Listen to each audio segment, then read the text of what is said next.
दोस्तों आज की इस वीडियो में हम लोग डिस्कस करने जा रहे हैं father of modern Indian English poetry नज़्म एज़ेकियल की, जिसका नाम है एंटरप्राइज। दोस्तों एंटरप्राइज बहुत ही शॉर्ट सी और बहुत कम शब्दों में लिखी हुई, सिंपल शब्दों में लिखी हुई एक पोएम है जिसका बहुत ही गहरा मतलब है। ये पोएम एक मेटाफोरिकल जर्नी है, कोई पिलग्रिमेज की कहानी बताई है यहाँ पर, लेकिन दोस्तों इसका मतलब कुछ और है, वो आपको पोएम पढ़ते हुए समझ में आ जाएगा। बहुत ही इंटरेस्टिंग वीडियो होने वाली है आज की हमारी। हम लोग इसको लाइन बाय लाइन समझेंगे, तो शुरू करते हैं।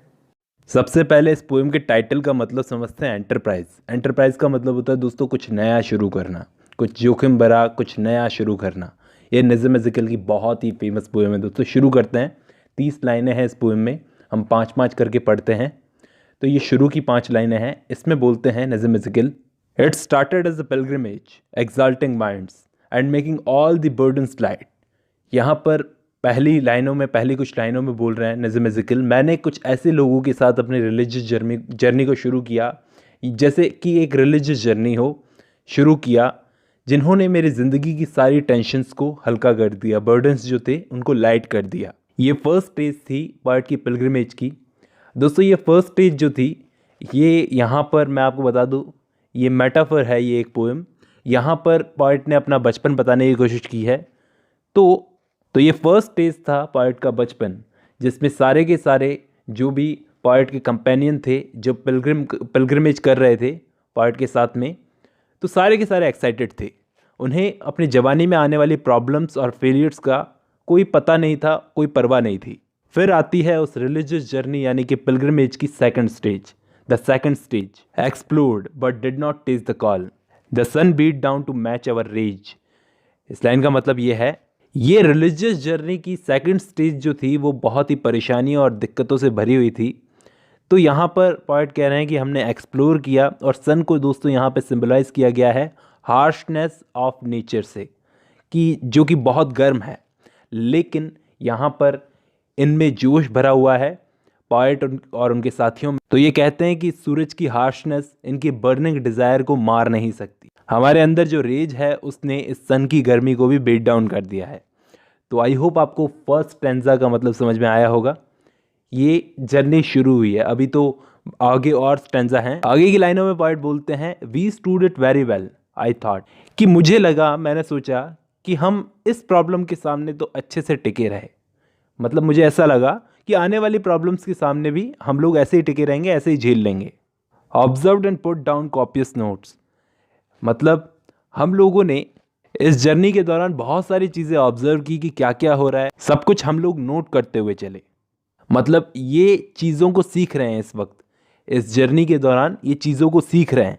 On things that peasant sold and bought, मतलब किस तरह से लोग चीज़ें खरीदते और बेचते हैं, ये सब हम नोट डाउन कर रहे थे। दोस्तों यहाँ पर पीसेंट्स का मतलब है फार्मर्स। फार्मर्स कैसे खरीदते और बेचते हैं। The way of serpents end of goats, मतलब हमने ये भी देखा कि सांप कैसे चलते हैं और बकरियां कैसे, मतलब कैसे दोनों के रास्ते अलग अलग हैं। सब चीज़ों को ऑब्जर्व कर रहे थे हमारी इस जर्नी के दौरान हम लोग, मतलब ज़िंदगी की जर्नी के दौरान लोगों को देख रहे थे कि लोग किस तरह से काम करते हैं। 3 cities where a sage had taught, मतलब हम लोगों ने 3 cities जहाँ पर हर्मिट्स वगैरह, सेज का मतलब है दोस्तों कोई साधु वगैरह, हर्मिट का मतलब भी वही होता है, अपनी लेसन सिखा रहे थे। टॉट का मतलब पढ़ा रहे थे, लेकिन हमने ये नोटिस नहीं किया कि वो क्या सिखा रहे थे, बस ये देखा कि वो कुछ पढ़ा रहे थे। यहाँ पर दोस्तों सीधे सीधे तौर पर पोएट का यहाँ पे कहना है कि फालतू की चीज़ों की तरफ ध्यान ज़्यादा देते हैं लोग, और किस तरह से अपने गोल से भटक जाते हैं, अपना टाइम बेकार की चीज़ों में ख़राब करते हैं। सांप की चाल देख रहे हो, बकरी की चाल देख रहे हो। But when the differences arose on how to cross a desert patch, यहाँ पर दोस्तों पोएट बोल रहे हैं कि जैसे जैसे हम लोग आगे अपनी जर्नी में बढ़ते चले गए, तो डिफरेंट टाइप की सिचुएशंस उभरती गई, और सामने ज़िंदगी का डेजर्ट था, तो उसको क्रॉस करना था। उसको कैसे क्रॉस करें, ये सवाल था। उस वक्त हमने अपने एक दोस्त को खो दिया। आगे बोलते हैं कि we lost a friend who stylish prose was quite the best of all our batch. इसका मतलब है कि हमने उस दोस्त को खो दिया जो हम सब में सबसे स्टाइलिश प्रोज लिख सकता था हमारे पूरे बैच में, क्योंकि हमारे बीच में आर्ग्यूमेंट्स बढ़ने लगे थे। अलग अलग सबके ओपिनियंस थे, मतलब सब में डिफरेंसेस बढ़ते गए कि कैसे चैलेंजेस को फेस करेंगे, इस रेगिस्तान को कैसे क्रॉस करेंगे। तो हमारे ग्रुप में जो सबसे ज़्यादा इंटेलिजेंट था उसने अपने रास्ते को फॉलो किया और वो चला गया अपने रास्ते पर। तो तो ये डिसएग्रीमेंट था उसका, एक अकेले का डिसएग्रीमेंट था, इसलिए वो हमसे अलग हो गया। स्कूल में भी ऐसा ही होता है कि स्कूल तो हम सब दोस्तों ने साथ में किया, ये मैं अपनी तरफ से बता रहा हूँ कि स्कूल तो हम सब लोगों ने साथ में किया, और फिर कॉलेज आते आते सब लोगों ने अपना अपना रास्ता पकड़ करके अलग होने लग गए। तो ये शेडो ऑफ डिसएग्रीमेंट जो थी, आगे वाली लाइन में बोलते हैं Nissim Ezekiel, a shadow fall on us and grows, कि ये शेडो ऑफ डिसएग्रीमेंट जो थी हमारे पूरे एंटरप्राइज पर ऐसे फैली कि फैलती गई, ग्रो होती गई। अनदर फेज वाज रीच्ड, इस लाइन का मतलब है कि हम लोग अपनी जर्नी के नेक्स्ट लेवल पर पहुंचे। When we were twice attacked, तो हम लोगों में आपस में ही, हम लोग एक दूसरे पर आपस में ही अटैक करने लगे, मतलब कि अब हम लोग आपस में लड़ने लगे थे। एंड लॉस्ट अवर वे, हम लोगों ने अपना रास्ता भी खो दिया इस सब लड़ाई में। A section claimed its liberty to leave the group, यहाँ पर दोस्तों पॉइंट बोल रहे हैं कि ये सब लड़ाई में हम लोगों ने अपना रास्ता तो खो ही दिया कि क्यों हम लोगों ने ये पिलग्रिमेज शुरू की थी, ये रिलीजियस जर्नी को शुरू किया था। अब एक पूरा सेक्शन, कुछ हम साथी जो थे सारे के सारे, उसमें से एक पूरा सेक्शन ये क्लेम करने लगा अपनी लिबर्टी को, अपनी स्वतंत्रता को, कि हम लोग स्वतंत्र होना चाहते हैं। लिबर्टी की मांग की कि वो ग्रुप को छोड़ना चाहते हैं, टू लीव द ग्रुप। पहले तो सिर्फ एक बंदा गया था, अब तो पूरा सेक्शन ग्रुप छोड़ने की मांग कर रहा था। तो मैंने इस कंडीशन में प्रे किया, आई ट्राइड टू प्रे। आगे बोलते हैं और leader said he smelled the sea, मतलब यहाँ पर दोस्तों सी का मतलब है डेस्टिनेशन, इनकी जर्नी का आखिरी पड़ाव। सी का मतलब ये है यहाँ पर, हमारे ग्रुप के लीडर ने कहा ऐसी कंडीशन में कि हम लोग सी के पास ही हैं, मतलब अपनी डेस्टिनेशन के पास ही हैं, ज़्यादा दूर नहीं है हम लोग। आगे वाले स्टेंजा में पार्ट बोलते हैं we notice nothing as we went, मतलब इस लाइन का मतलब यह है कि जैसे जैसे हम लोग आगे बढ़ रहे थे वैसे वैसे हमने चीज़ों को नोटिस करना बंद कर दिया था।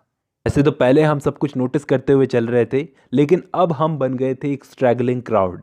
स्ट्रैगलिंग का मतलब होता है दोस्तों जो यहाँ वहाँ घूमते रहते हैं, तो ऐसा क्राउड हम लोग बन गए थे। हम भी ऐसे लोगों में शामिल हो गए थे जो कि स्ट्रैगलिंग करते हैं, ऑफ लिटिल होप, जिनके पास कोई होप नहीं होती। इग्नोरिंग व्हाट द थंडर मेंट, मतलब ये चीज़ भी इग्नोर करते हुए चल रहे थे। थंडरमेंट का मतलब है दोस्तों यहाँ पर अपने दिल की आवाज़, मन की आवाज़, तो उसको बोल रहे हैं थंडरमेंट यहाँ पर, तो उसको भी हम लोग इग्नोर कर रहे थे। Deprived of common needs like soap, यहाँ पर दोस्तों इस लाइन का मतलब यह है कि हम लोग अपनी डेली कॉमन नीड से भी डिप्राइव हो गए थे। डिप्राइव का मतलब होता है वंचित होना, हट जाना किसी चीज़ से। सोप की तरह, जो चीज़ें हमारे लिए सोप की तरह थी उससे भी हम लोग हट गए थे, मतलब कोई पर्पस ही नहीं है लाइफ का। सम वर ब्रोकन, और हम में से कई लोग इतने थक गए थे कि वो अब और नहीं चल सकते थे। एंड सम मेयरली बेंट, मतलब कुछ तो पेन के मारे झुक गए थे। तो सारा जोश जो था फर्स्ट स्टेंजा में वो सब गायब हो चुका था। अब ये फाइनल स्टेंजा है। अब फाइनली यहाँ पर वो बोलते हैं when finally we reach the place, मतलब कि अब फाइनली जब हम अपने गोल पर पहुँच गए। वी रीच द प्लेस का मतलब हम लोग अपने गोल पर पहुँच गए, लेकिन हम में से किसी को भी यहाँ पर पहुँचने पर कोई ख़ास खुशी नहीं थी। We hardly know why we were there, हम में से कोई समझ नहीं पा रहा था कि हम लोग वहाँ पर हैं क्यों। The trip had darken every face, इस जर्नी के दौरान जो हमने की किसी के भी फेस पर कोई खुशी नहीं थी। लग रहा था जैसे जर्नी एकदम मीनिंगलेस थी, बिना किसी मतलब की ये जर्नी रही। ये सबके फेस देखने से पता चल रहा था। और deeds were neither great nor rare, हमारे जो भी काम थे वो ना तो ग्रेट थे ना रेयर थे, मतलब कि कुछ अलग हटके हों।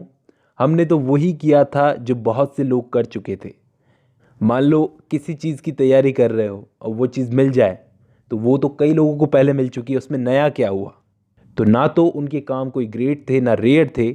Home is where we have to gather grace, इस लाइन का मतलब यह है कि जर्नी को करने से तो ये अच्छा होता कि हम लोग घर में ही रहते, वहाँ कम से कम हमें इनर सेटिस्फेक्शन मिलता। गैदर ग्रेस का मतलब है इनर सेटिस्फेक्शन मिलता, जो की एक बड़ी अचीवमेंट है इस जर्नी से। तो इस जर्नी से कुछ भी हाथ नहीं लगा सिवाय फ्रस्ट्रेशंस की, ये कहने का मतलब है यहाँ पर पोएट का। तो आई होप आपको ये पोएम समझ में आई होगी दोस्तों। आज की वीडियो में बस इतना ही।